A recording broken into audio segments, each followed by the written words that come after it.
সাধারণ সাদা চিনি স্বাদে মিষ্টি হলেও বিভিন্ন সময় নানা রোগের কারণে এটি গ্রহণে বারণ করা হয়। চিকিৎসকরা সুস্বাস্থ্য বজায় রাখার জন্য সাদা চিনির বিকল্প উপাদান খাওয়ার পরামর্শ দিয়ে থাকেন। বিশেষ করে ডায়াবেটিসের মতো রোগের ক্ষেত্রে এই সমস্যা বেশি জটিল আকার ধারণ করে। এ সময় বিকল্প উপাদান নিয়ে যখন নানা প্রশ্ন ও দ্বিধাদ্বন্দ্ব, তখন সামনে এলো নতুন তথ্য।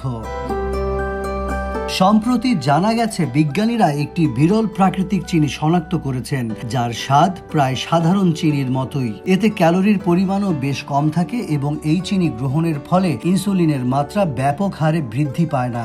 ফলে এটি ডায়াবেটিসের মতো রোগীদের জন্য উপযোগ্য, যা প্রচলিত পরিশোধিত ও কৃত্রিম মিষ্টি উভয়েরই বিকল্প উপাদান হতে পারে। সংবাদ মাধ্যমের প্রতিবেদন অনুযায়ী ট্যাকাডোজ নামক চিনিটি সুক্রোজের মতো প্রায় 92% মিষ্টি স্বাদের। এতে ক্যালোরি মাত্র 1/3 থাকে। প্রচলিত ও বিভিন্ন ধরনের কৃত্রিম চিনির বিকল্প হিসেবে ট্যাকাডোজ রক্তের গ্লুকোজের মাত্রার উপর ন্যূনতম প্রভাব ফেলে, যা ডায়াবেটিস বা ইনসুলিন সংবেদনশীল যুক্ত ব্যক্তিদের জন্য সহায়ক। বায়োটেকনোলজি ফার্ম মেনুস বায়ো এবং ক্যাকাট এনজাইমেটিকের সঙ্গে কাজ করা টাফটস বিশ্ববিদ্যালয়ের গবেষকরা বৃহৎ পরিসরে ট্যাকাডোজ উৎপাদনের জন্য একটি নতুন এবং অধিকতর কার্যকর পদ্ধতি প্রদর্শন করেছেন। তাদের গবেষণার ফলাফল সেল রিপোর্টস ফিজিক্যাল সায়েন্সে প্রকাশ হয়েছে।